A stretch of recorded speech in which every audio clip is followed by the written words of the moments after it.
സംപൂജ്യ സദസ്സിന് നമസ്കാരം.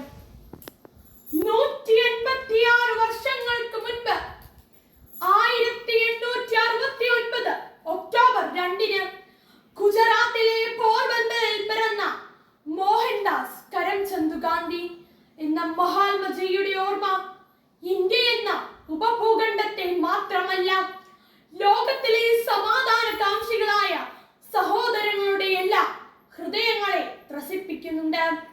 കൂട്ടുകാരെ, ഒക്ടോബർ 2 ഗാന്ധി ജയന്തി, മഹാത്മാഗാന്ധിയുടെ ജന്മദിനം. ലോക മനസ്സിൽ അഹിംസയുടെയും സത്യത്തിന്റെയും ആൾരൂപമായി ഗാന്ധി ഇന്ന് വീണ്ടും ഉയർക്കുകയാണ്. ജനകോടികളുടെ മനസ്സിൽ ഗാന്ധിസം എന്ന സമാധാന സന്ദേശമായി.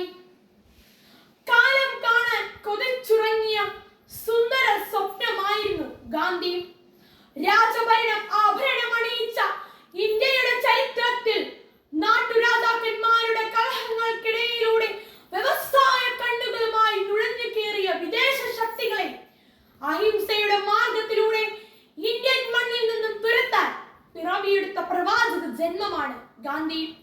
നിങ്ങളെ ഞാൻ അക്രമം പഠിപ്പിക്കുകയില്ല, കാരണം അതിൽ ഞാൻ വിശ്വസിക്കുന്നില്ല.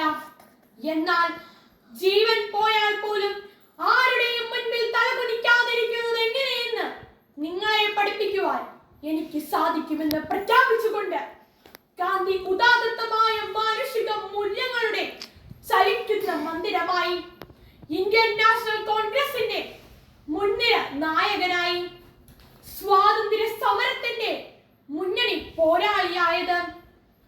ഹിന്ദുസവും ജൈനിസവും ക്രിസ്തീയതയും ഏറെ സ്വാധീനം ചെലുത്തിയിരുന്ന ഗാന്ധി മനസ്സിൽ ഭഗവത്ഗീതയും ബൈബിളിലെ ചില അഷ്ടഭാഗ്യങ്ങളും ദേവസ്വരമായി. ഒരാൾ ചിന്തിക്കുന്നതും പറയുന്നതും ചെയ്യുന്നതും ഒന്നാകുമ്പോഴാണ് ജീവിതത്തിന്റെ യഥാർത്ഥ സന്തോഷം അയാൾ തിരിച്ചറിയുന്നത് എന്ന് ഗാന്ധിജി അറിഞ്ഞു. മറ്റുള്ളവർക്ക് വേണ്ടി സേവനം ചെയ്ത് സ്വയം നഷ്ടപ്പെടുമ്പോഴാണ് നിങ്ങൾ നിങ്ങളെ തിരിച്ചറിയുന്നത് എന്ന ഗാന്ധി സൂക്തം അദ്ദേഹത്തിന്റെ ഹൃദയത്തിൽ നിന്നും അടർന്നു വീണതാണ്.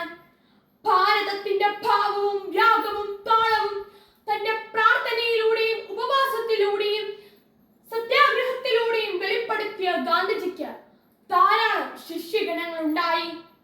ആചാര്യൽ വിനോബ ഭാവെ, സർദാർ വല്ലഭായ് പട്ടേൽ, മീര ബഹൻ, CF ആൻഡ്രൂസ്, നർഹരി പരീഖ്, രവിശങ്കർ വ്യാസ്, ഖാൻ അബ്ദുൽ ഗാഫർ ഖാൻ തുടങ്ങിയ പ്രമുഖർ ഗാന്ധിസത്തിന്റെ അധ്യാപകരായപ്പോൾ ഗാന്ധിജി കാലം വിളിച്ചറിഞ്ഞ ഇന്ത്യയുടെ ഉപ്പുരസമായി.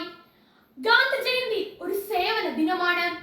മുൻപ് അത് സേവന വാരമായിരുന്നു. ക്ലാസ് റൂമിലെയും മുറ്റത്തെയും കടലാസ് പെറുക്കിയും പുല്ല് പറിച്ചും കല്ല് പെറുക്കിയും മാത്രം നമ്മൾ ഈ ദിനം ആചരിക്കരുത്. ഭാരതീയന്റെ വളർച്ചയ്ക്ക് വഴിയിൽ തടസ്സമായി നിൽക്കുന്ന എല്ലാ ചിത്രവാസനകളുടെയും മാലിന്യങ്ങൾ തൂത്തെറിയാൻ നമുക്ക് സാധിക്കണം. ഇന്ത്യ സ്വാതന്ത്ര്യത്തിന്റെ വഴിയിലൂടെ നടക്കട്ടെ.